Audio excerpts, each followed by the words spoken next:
welcome back. Today I am going to be testing out the new Makeup Forever Water Blend Foundation. First and foremost though, because I know people are going to ask, I have already reviewed the Ultra HD and then the Ultra HD Stick Foundation, so the links to those first impressions will be down below as always. And the Matte Velvet Plus, I don't have a first impressions on it, but I have already tried it, and it is fairly regularly requested, so I do always have my thoughts on that foundation down below as well. So be sure to check out those reviews if you haven't already. After today's video, I've gotten Makeup Forever pretty much covered for the foundation reviews, but in case you didn't know, over the past couple years or so, Makeup Forever has been doing like a serious revamp of their brand. So they discontinued the face and body foundation, and Water Blend is the new and improved version.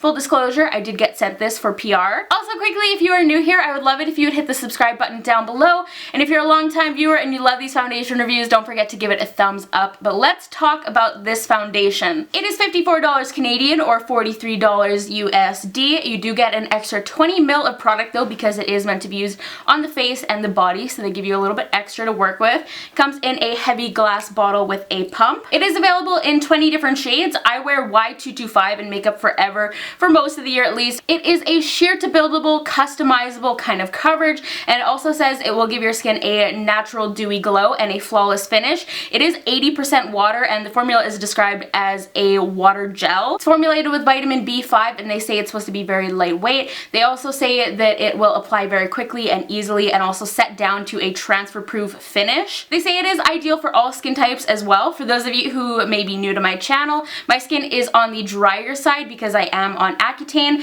and they recommend applying it with their damp beauty sponge, so I'm just going to use the beauty blender because I don't have theirs, and we're just going to get started. So my hair is already off my face because it's bugging me today, but I primed the left half of my face with the Smashbox Pore Minimizing Primer, just like right in these kind of areas here, not all over, because I know sometimes primers like this don't really mesh well with water-based foundations, but I want to see if this foundation is going to sink into my pores at all and see if a pore filling primer would prevent that. So I'm going to shake this really well. That's one thing they do recommend. So I took about a pump and a half on the back of my hand. It's definitely fairly liquidy and runny, but not quite as thin as I was expecting. And I'm just going to go ahead and start applying this.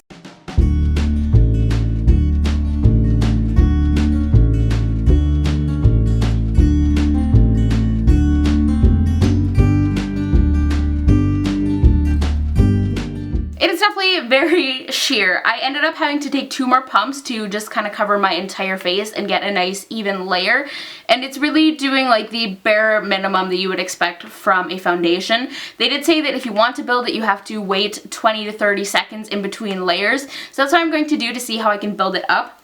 Not sure how I'm feeling about the beauty blender for it. Like, it's applying it really even, but I feel like it definitely is absorbing product, which I was really surprised when I saw that they recommend applying it with their beauty sponge, because automatically I think high water content, sponge, bad combination. It also does have a fragrance. It honestly reminds me of like Dolce & Gabbana Light Blue. Like, it's kind of like a crisp, fresh kind of scent. So definitely at least 30 seconds have passed. It is quite dry to the touch in most areas. So I'm going to take a couple more pumps and see how well I can build this up. One thing too that I want to mention, when you dot it on your face and even on your hand, you can definitely see that there is a lot of water in this product, just from like the consistency of it.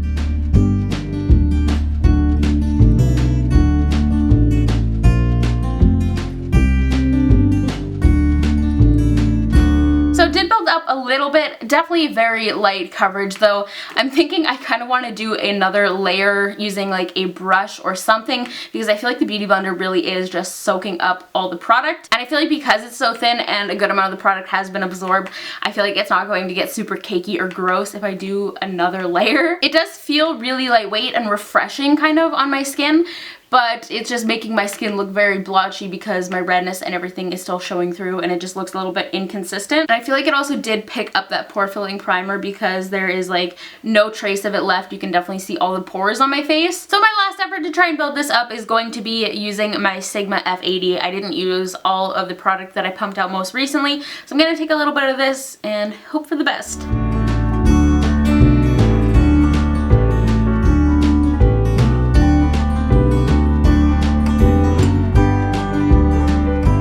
So the brush was definitely worse. It just really got streaky, and I feel like I ended up losing coverage using the brush, which is not good. I don't know if the Makeup Forever sponge is just like a lot denser than the Beauty Blender and doesn't absorb product the same way the Beauty Blender does, But I don't know, the Beauty Blender, definitely better than the brush though. This foundation is definitely a light coverage. It's not even covering my general redness, let alone my acne scarring or anything like that. Honestly, I can tell you that if your skin is really broken out like mine used to be, you will not like this foundation because it's not even going to get to like medium coverage.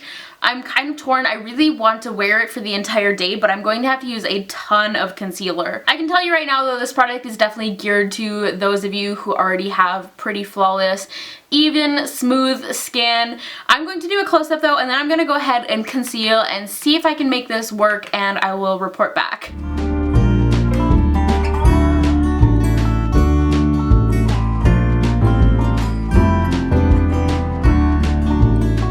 Looking at me and you're like, wow, that doesn't even really look like the same product anymore. It's because I essentially had to apply a second skin of the Tarte Shape Tape Concealer to make this look okay. And it's just like mixing weird, it's doing weird things to the color.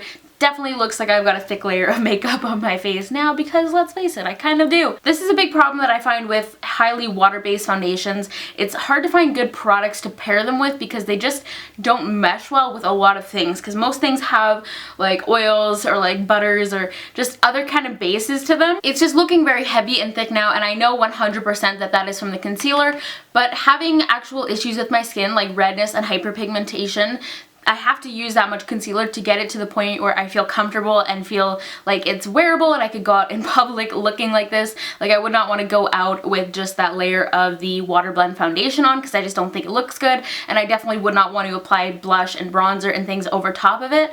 I'm honestly kind of torn of whether or not I want to wear this for the rest of the day. I'm sure it looks more or less okay from a distance right now, so I think I'm going to keep it on, just gonna tough it out and wear it. But I'm not really liking it. I don't think it's a bad product, it's just clearly not going to be for me. I'm going to do another close-up though, and then I'm going to go ahead and finish off my makeup, doing this a little bit different than usual, but yeah, excuse my lips as always, they're dry and they're peeling from Accutane.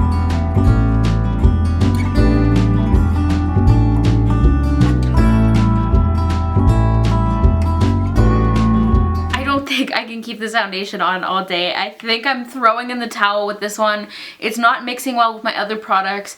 I did my brows. I would just like to add that halfway through doing my brows, I realized that I wouldn't be keeping on this foundation, so I completely gave up on them, and that is why they look so terrible. And the concealer that I apply around my brows is like really cakey and it's not blending out. My super finely milled light translucent powder is like sticking in certain areas and looking like ashy, like it's giving a white cast. I tried to start bronzing my face and it's just going on super patchy, and I know part of this is because I did have to apply so much concealer over top of it, but that is just what I have to do to make myself feel comfortable with a foundation with this light of coverage. I know some people might be like, oh, if you didn't apply so much concealer, it would have worked so much better for you.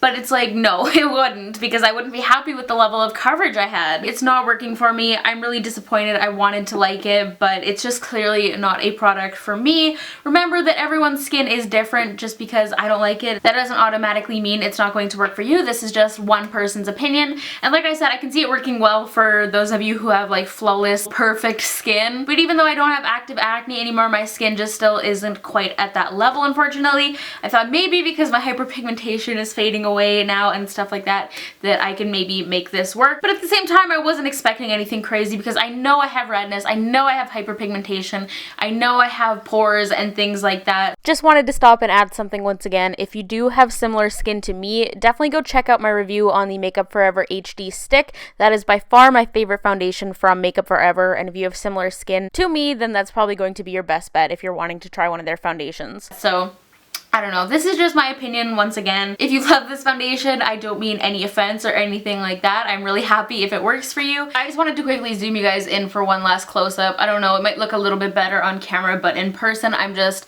not happy with it. Yeah, that is unfortunately going to wrap up this first impressions. I'm going to go wash my face. I have only ever done this once before. There is rarely a foundation that I just don't want to keep on my face for the entire day, but unfortunately, this is one of them. Give this video a thumbs up if you did find it it helpful, and if this is the first review of this foundation you are seeing, I highly encourage you to go watch other videos and see other people's opinions because, like I said, this is just my personal experience. I have very particular preferences with foundations because I have tried so many. But anyways, go follow me on Twitter, Instagram, and Snapchat. I am at SariRihanna on all three, and hit that subscribe button down below if you are new here, but I will talk to you guys in the next one. Bye guys. While I wait for this to dry a little bit, I'll usually check Twitter and Instagram, and naturally, since my face is green, I have to take some weird Snapchat selfies.